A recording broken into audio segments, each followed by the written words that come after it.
Ellen Palmer, your local host for a night of artists and chefs right here in McKinney, Texas. I was born and raised here. I've lived here my entire life, and now I am raising my own family here, and I'm excited to show you our downtown square. The block right behind me holds some of my favorite spots on the square, starting with Cotton Hearts at the very beginning of the block with the blue and white awnings. It was founded in 1995, is a women's clothing store, and it really started the revival of downtown McKinney. And then towards the end, is a Western wear store called Orison's, and everyone comes in for cowboy boots and cowboy hats.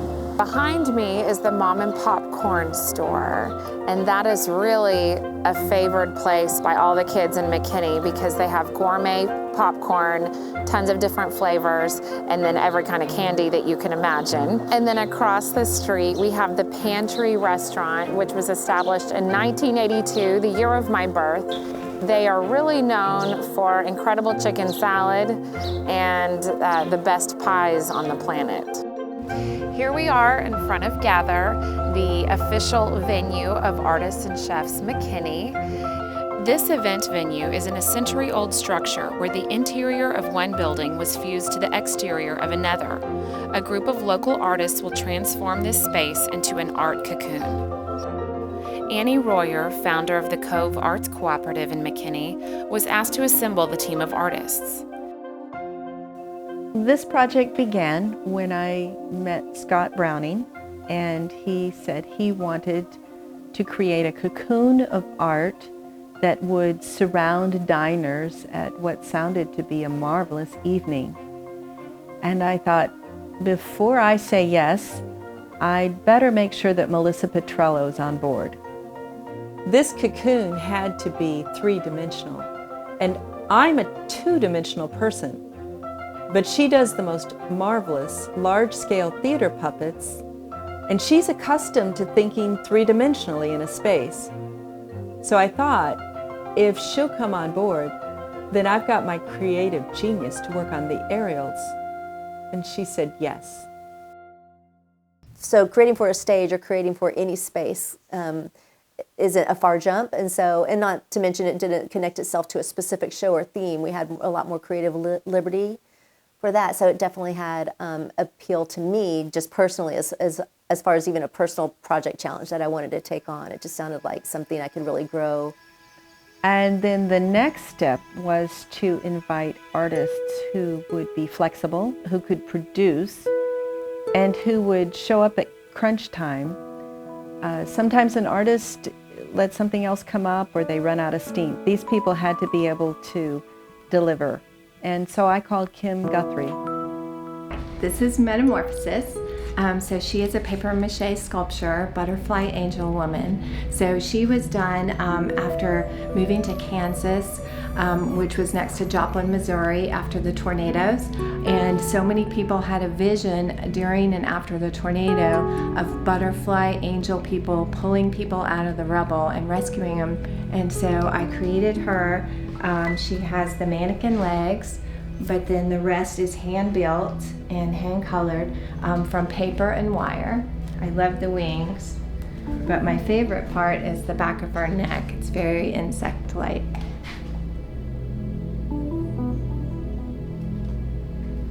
So Kim Guthrie's piece gave us a very loose theme of metamorphosis. It also gave Melissa Petrello a three-dimensional starting point. And it gave me a color palette, a magenta going into a beet red, and a squash yellow, a greens. Neutrals would be gray and black and white. And I asked the artist, please, if you're going to use a metallic, use silver, not gold. 3 celebrated McKinney chefs, Aaron Thomas of Eclair Bistro, Jason Ferraro of Sugar Bacon, and Taylor Rouse of Rye, were asked to prepare a gourmet meal that complemented the room and showcased local farm-to-table ingredients.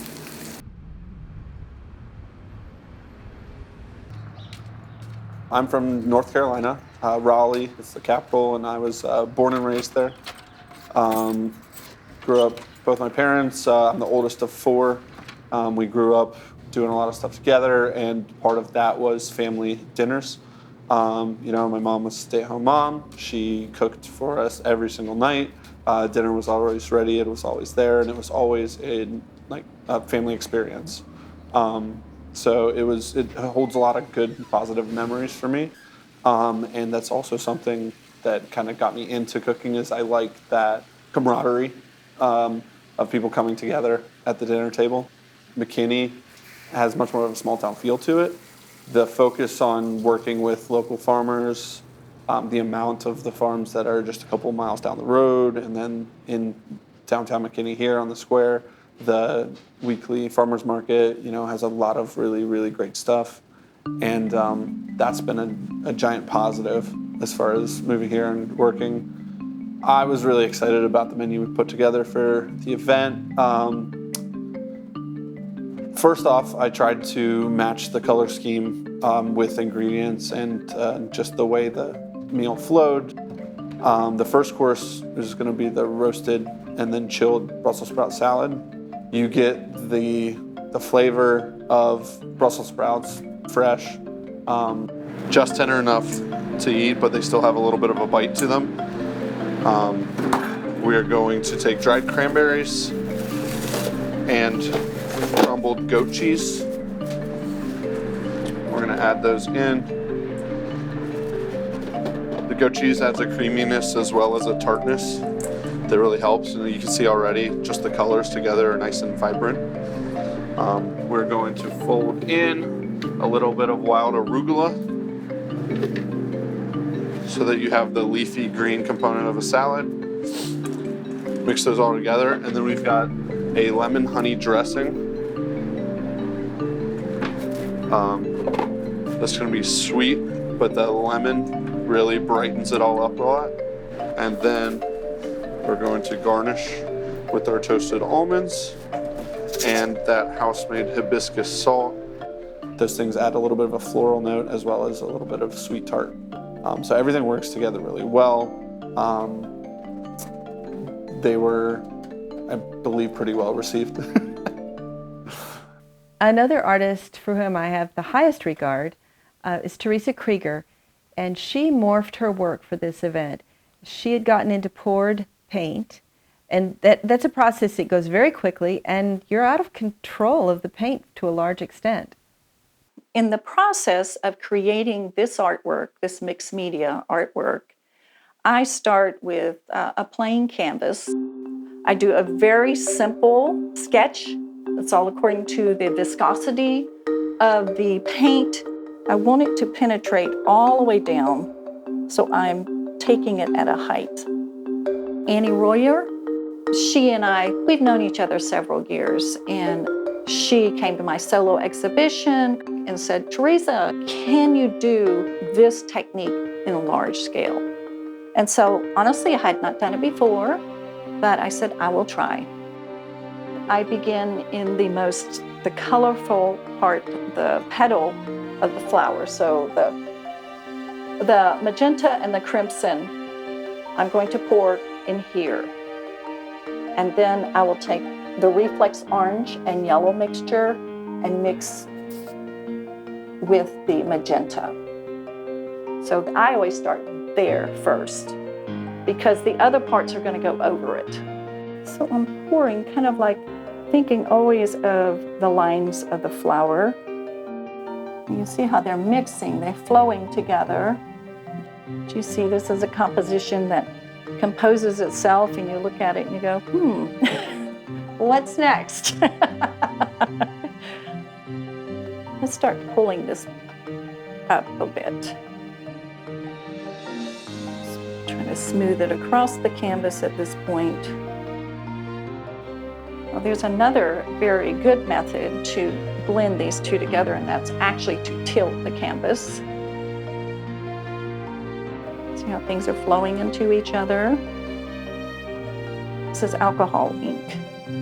It's a splatter effect.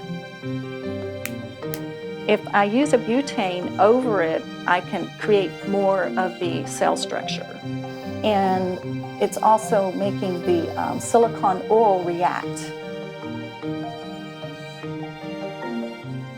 So you see, every one of these artworks is an original. I like that. You'll never have another piece of artwork like this.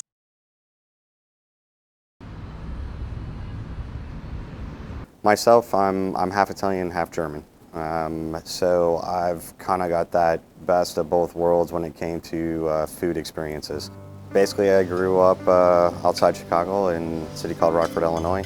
I was very big into sports as a kid.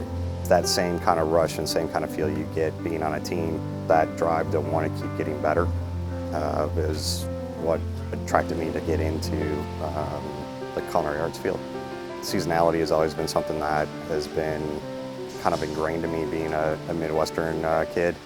We work a lot with local farmers. A lot of them are already kind of in the North Texas area.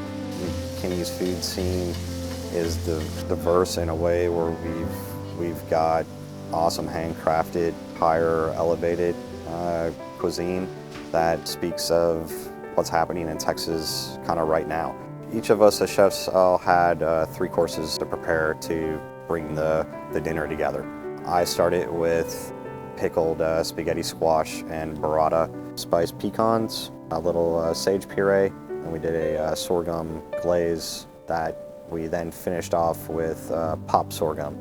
A nice little contrast in sorghum in 2 different applications. Components that are light and bright enough that it works really well as a first course. The experience working with Taylor and Aaron was great. You know, they're both professionals, and they both communicate really well. And a lot of times in events like this, it's all about the degree of communication.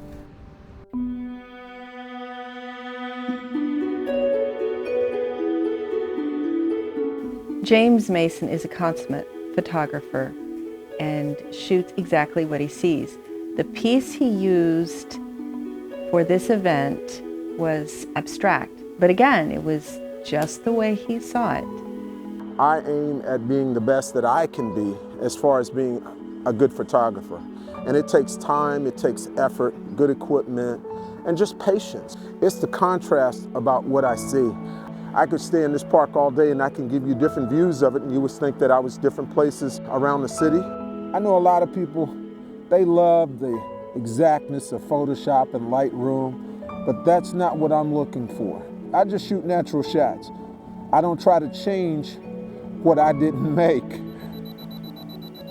Boom, beautiful. I wear this hat. It says life is art in motion, and that's exactly what I look for. Life in motion, and that's what I get. This piece, I had gone out to the Arboretum. There was a waterfall. The greenery that you see, the browns and different things, this is foliage, plants, and different things that's behind it. Exactly as I saw it and the way it came through the camera. But yet and still you get a great picture of what life is doing, the photo that life is taking. So this was my way of shooting a waterfall. Barb Mason's piece was beautifully focused on the theme of metamorphosis. My name is Barbara Mason, and I am a pastel artist and a watercolor artist. I'm a master watercolorist and a signature pastel artist. I traditionally work in realistic artwork, where it's very lifelike, very photorealistic. But when I was approached by Annie Royer for this project, I wanted to go totally outside of the box. My piece is called Molecular Metamorphosis. So this piece allowed me to marry the realistic side of my painting with the molecular gastronomy of cooking, whether it's food, our bodies, just things we intake, things that affect us, surrounding objects. There's a lot of repetitive pattern of the circular, meaning the circle of life. And I was very specific in using a lot of red, because red, for me, when I put red on the canvas, it just pops. And then I used a lot of the gray families, going from the very deep dark black to the very light gray and pewter colors. Artisan Chef was a very unique concept, and the idea of the palette and the visual experience in the room, just all the senses were heightened, and I wanted to be a part of that. My name is Aaron Thomas. I'm an executive chef. I had a restaurant here in McKinney, Texas. I was a musician in a former life. At my restaurant, we have an upstairs lounge, and a lot of times when I got out the kitchen, I would go upstairs and jump in with the band. I was able to satisfy both sides of my artistic needs, by creating in the kitchen as well as playing music with the guys. My family is originally from the New Orleans area. Definitely my style is a contemporary presentation.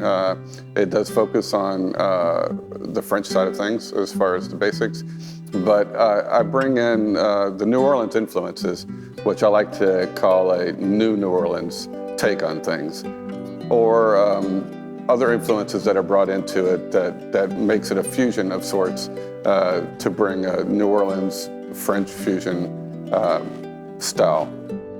The local sourcing here is amazing. There's a lot of great farms, and the farmers market and the individuals that contribute to that really bring a lot of fresh variety and ingredients that we were able to use and incorporate into our presentation. I was fortunate enough to grab the fish course. I had a braised artichoke bottom, so it was the entire bottom of the artichoke that was braised, and then it was filled with a shrimp and crab salpicon with the Dover sole over the top, and then Bercy sauce, which was a classic French sauce, generally paired with fish. There's also looking at the wines to make sure it complemented the wine list as well. Oh, this is exciting. Here, do you want me to help you? Oh, of course. Oh, this looks so good. And I was hoping to create the dynamism of a bird emerging from the flames, being with the flames. No, I'd rather hang it somewhere else. Okay. I mean, because I don't want people knocking into it and stuff, but... Fiona here is flying off of the painting, but it's not finished yet. So Melissa and I found ourselves often meeting in that room. We had to figure out how to get past the restrictions on the use of the room in order to create this three-dimensional cocoon of art. We couldn't just hang a piece where we wanted to. There had to be a nail or a bolt already in the historic walls. We couldn't just hang something from the ceiling. It was a tin ceiling. But Melissa was always taking measurements and laying out the tables in such a way that there was enough room for people to sit and for the servers to accommodate the guests and their needs. I know that I've been doing this long enough to know I'm going to end up with something, but it's hard when you involve someone else along the way because they might want to see some progress or they want to like updates, and it's not that you're withholding that, but it's kind of like, I don't even know. Have someone allow you to do that is really beneficial, because otherwise you would just force something into existence before you have a chance to really kind of like let it see where it's going to go. So the collaboration between the other chefs, kind of starts, much like any other meeting with chefs. We kind of start, tossing around product ideas. Who's kind of going to take, this ingredient or that ingredient. If you're taking beets, I'm going to take squash. Someone else finishes it up with Brussels sprouts. We had a lot of individual ideas, and so a lot of our dishes kind of formed on our own. Jason did pork, and so that kind of steered me towards doing the quail. And so we took turns how we would plate out on each plate, the different ingredients involved in the platings, as well as the correct order to do that. If that meant, one of us or both of us or all of us kind of needed to tweak, some of our cooking applications or addition or subtraction of a couple ingredients so that we're not having that same note in all of our dishes, and it was very easy collaboration on that end of it. I used to make truffles, hand truffles that I would do for different catered events with a graham cracker crust, semi-sweet chocolate that was infused with brandy. It's topped with a fresh marshmallow cream, finished with a raspberry and just some fresh strawberries. So that was a good experience as far as seeing another chef's thought process behind a dish, and kind of being taught how to plate it to their standards, and it served as a good window into their own kitchens.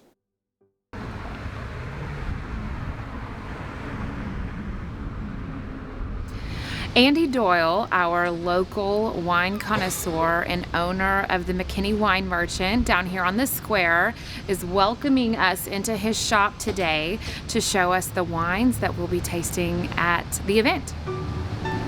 For the appetizer course, Andy paired the Peraza Minervois Rouge with chilled Brussels sprouts, tea-smoked beets, and roasted spaghetti squash. I'm getting a little tea note. I'm getting not a super smoky quality, but it's very light and easy. It's not as fruity as a Pinot Noir. Right. It's got a little bit of meat to it. It's a medium-bodied wine. It's going to kind of hang in the background and let the flavors of the food really kind of show through for sure. Yeah. For the fish course, Andy paired the Cambria Chardonnay from Catherine's Vineyard with Dover sole with braised artichoke bottom. What I like about it is it's a 2015 vintage, so it's got a little maturity, a little age to go with it. It's just a little mellower, and I think it's just going to go great with the sole and artichokes. Yeah. For the entree course, Andy paired the Juan Heel Humilla Red with rosemary brined quail and smoked pork collar. It's made from a grape called Monastrell, which is related to or identical to another grape that's a little more familiar called Mourvedre. But here, a lot of blueberry, again, kind of a smoky quality, but we want something people are going to enjoy, something people are going to kind of yah, and kind of swirl about, and this just hits it and is very enjoyable. Yeah. For the dessert course, Andy paired the Syrah Turbulent Sparkling Rosé with white chocolate panna cotta, key lime pudding cake, and brandy truffle s'mores. I love this. It's from an area in France. It's called Côte Rouennaise. It's kind of got an electric pink to it and just a little bit of sweetness, and it'll just cut through all those dishes nicely. Yeah. I can't wait to try these the night of the event.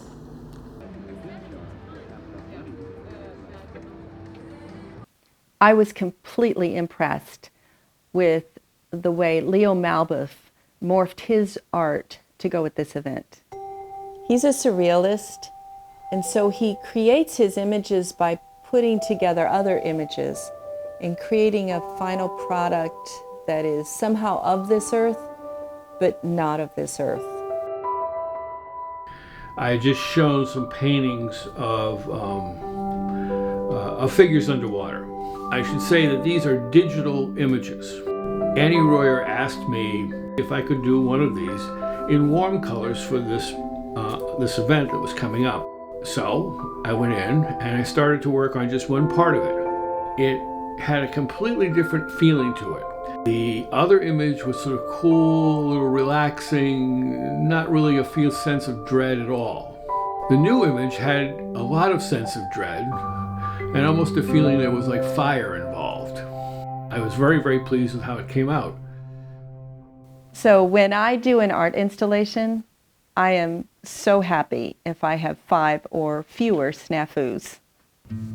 We didn't know exactly how things would go up. I mean, you just don't know. Let's just say, fortunately, I had brilliant people there who helped me work through it. I'll let you read.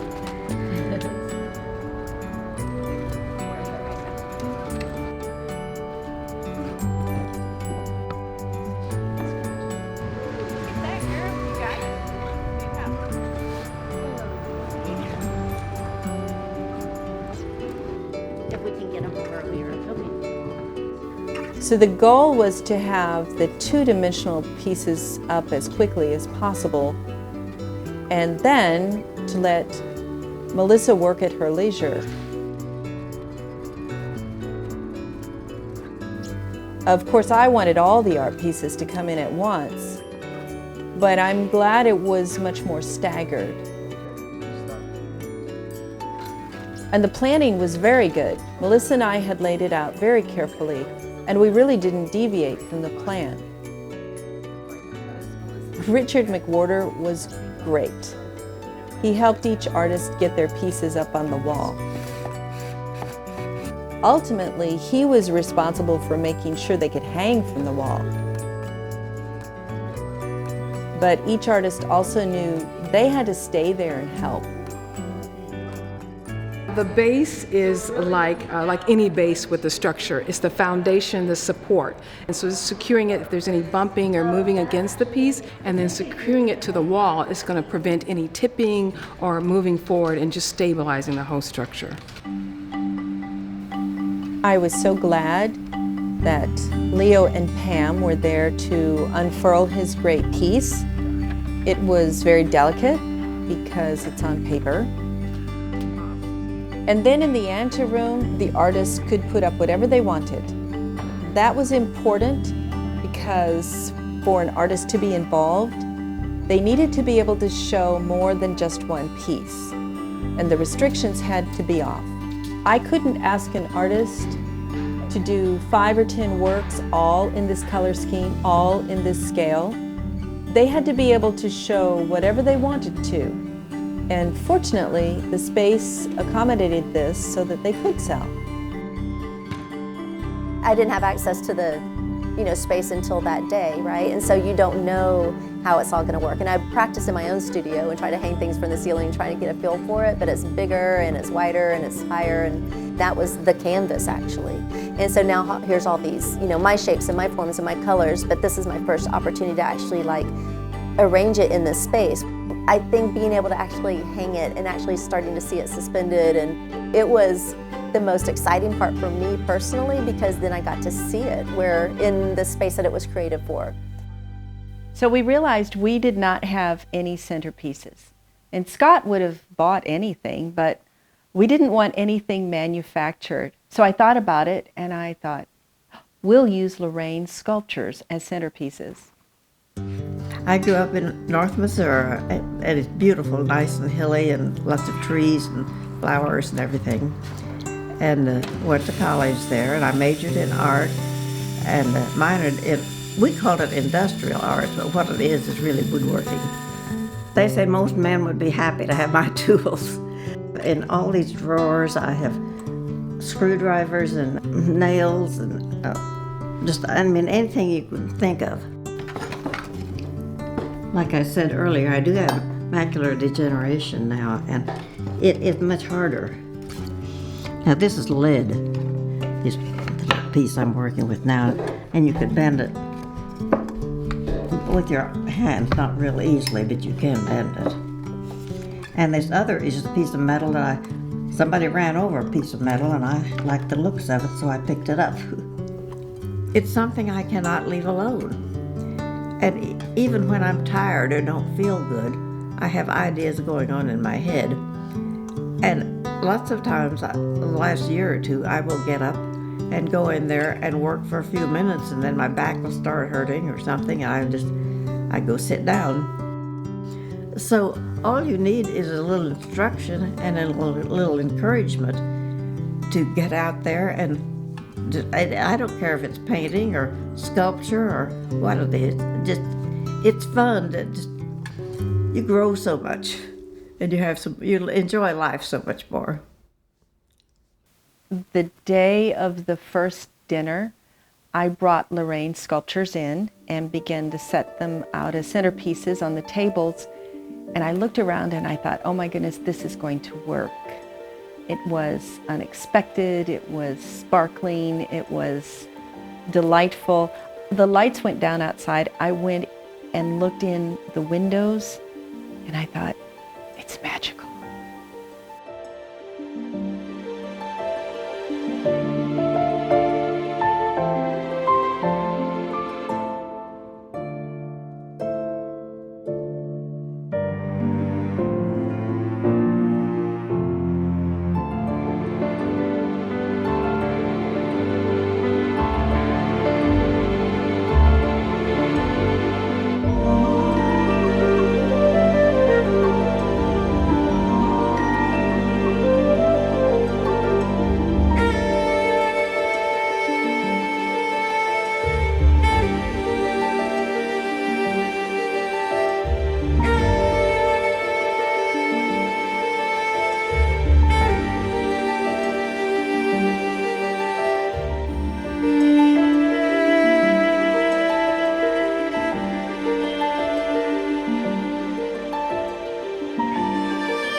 It's already on.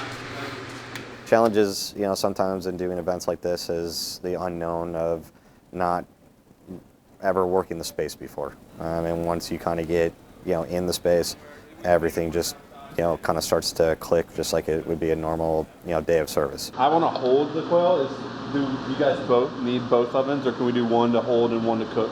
Usually the biggest issue you can run into is the other people you're working with, especially with a collaboration like that. However, for this dinner, I think everyone did a really good job of kind of coming together, learning each other's dishes, and working really hard to preserve them. We did prepare 100% of the ingredients at our own restaurant kitchen, and we're able to bring it over here and just warm it. That was a challenge because we can only set so many things up ahead of time before the quality diminished. That, along with some temporary staff that helped out, there was a little bit of a rotation. We didn't always see the same people each night. So where you felt at the end of the night successful in training the staff to help out, it was a challenge that you had to almost do that every night.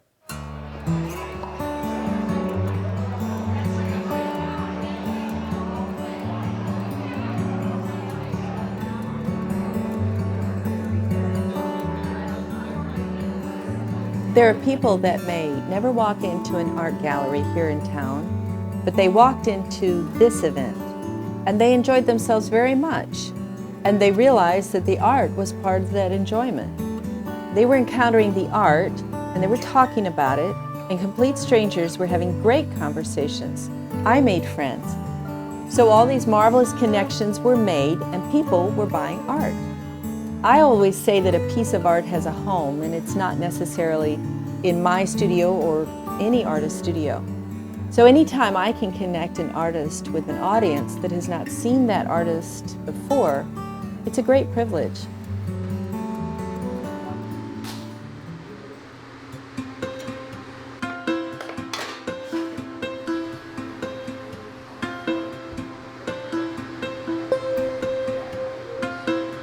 All three of us as chefs want to maintain that complexity that we all hold as a standard in our own establishments. And a lot of the times that requires laborious plating and different movements.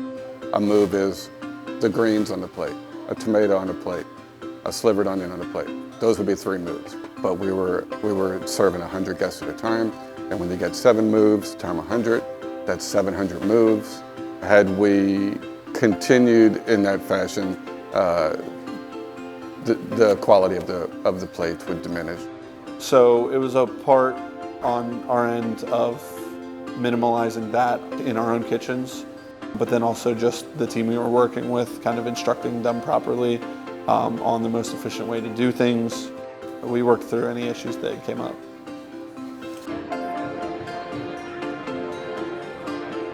So I was thrilled with how the room looked because it was inviting, and as people walked in, they had this, I think we did very well giving Scott his cocoon of art.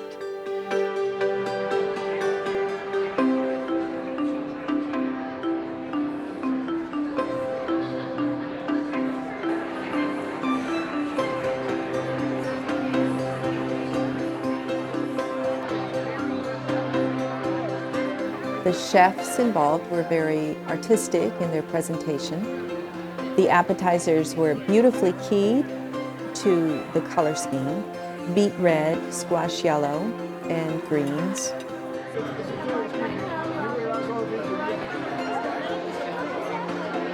We marked our ballots for the food we liked and preferred, for the art that we preferred.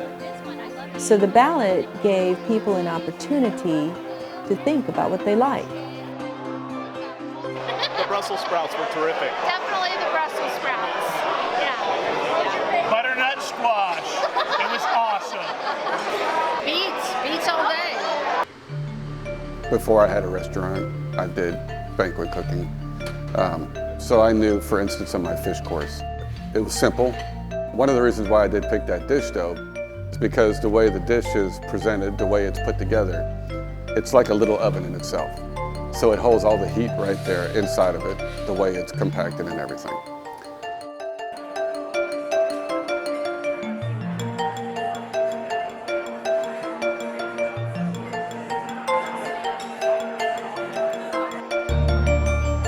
artist and chef concept working together was amazing. Just the ideas of the textures and colors that the artist brought in that would actually play off of the dishes that the chefs presented in their food really enhanced and made the event extra special, I thought. It's not like anything I've ever seen before, so I thought it was a really amazing time. The great connection, I think, between artist and chef is, for the most part, a good percentage of chefs have some artistic background. Kind of being in kitchens, you're able to still explore that artistic side. It just shifts a little bit. For our entree, we did a toasted green pumpkin seed mole. Some of the green chilies as opposed to like a red chili style. We took some of Tubbs spent grains, turned that into a porridge. Pork collar, lightly smoked it, slow roasted it. A little bit of fresh Granny Smith apples. Made a nice little contrast there between that kind of sweet but a little spice. The second course is the brandy cherry quail with the roasted vegetable risotto. A lot of people haven't had quail, or they're afraid of it to cook it or to order it. We used a larger grain risotto. It's called carnaroli, which adds a little bit more of texture. And then the brandy cherries add that red. So that dish was really great as far as the reds and the whites.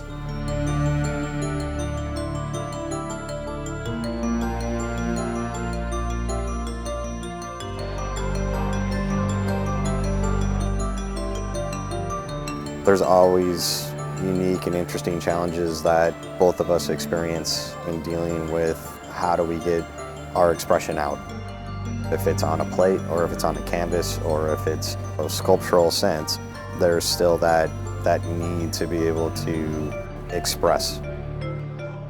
There's always an element of creativity among chefs that helps to kind of easily translate with that artist and or artist side of individuals.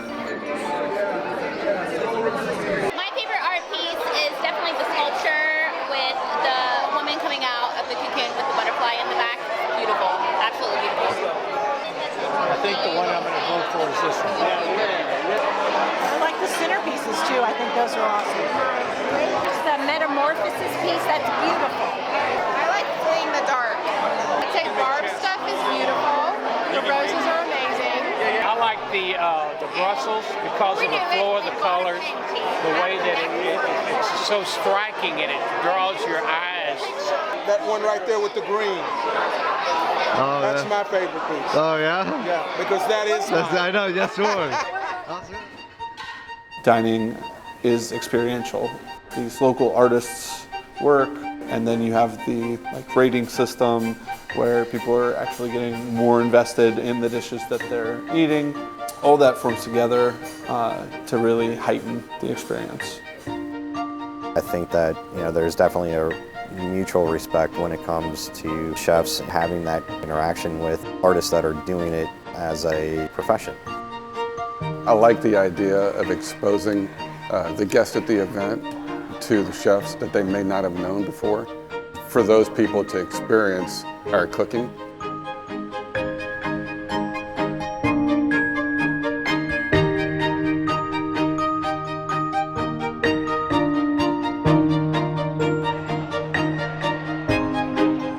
The lady sitting next to me had chosen to move to McKinney because of the Artists and Chefs event. She came from an area of New York City, and she was concerned about moving to Texas following her brother and sister-in-law because she had been accustomed to a more urban culture. And so she looked at McKinney and she saw this event and she was so interested. They were all quite interested and felt like they had landed in quite a gem of an artistic community.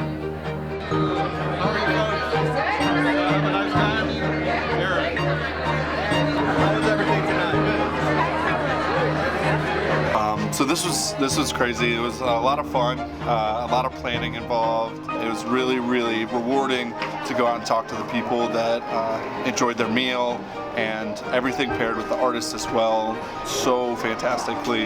And in talking to the guests, it seemed that it really paid off, and they had a wonderful experience.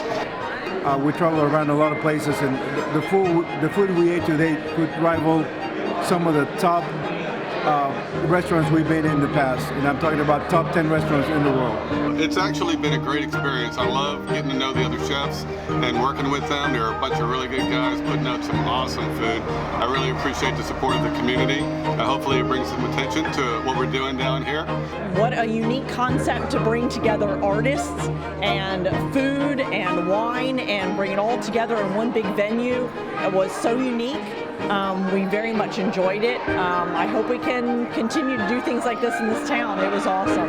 The event being a 4-day event, all of us as chefs have our own restaurants to be able to still run and oversee, but everybody was great. Like I said, communication was the key to all of it, and I think all of us did a really good job being able to stay together and work as a team. It's amazing to meet artists that are from the area and meet the chefs that cook the food, and it's just been a tremendous evening of just fun and learning and growth and enjoying McKinney. Enjoying the community. Yep. Thank you.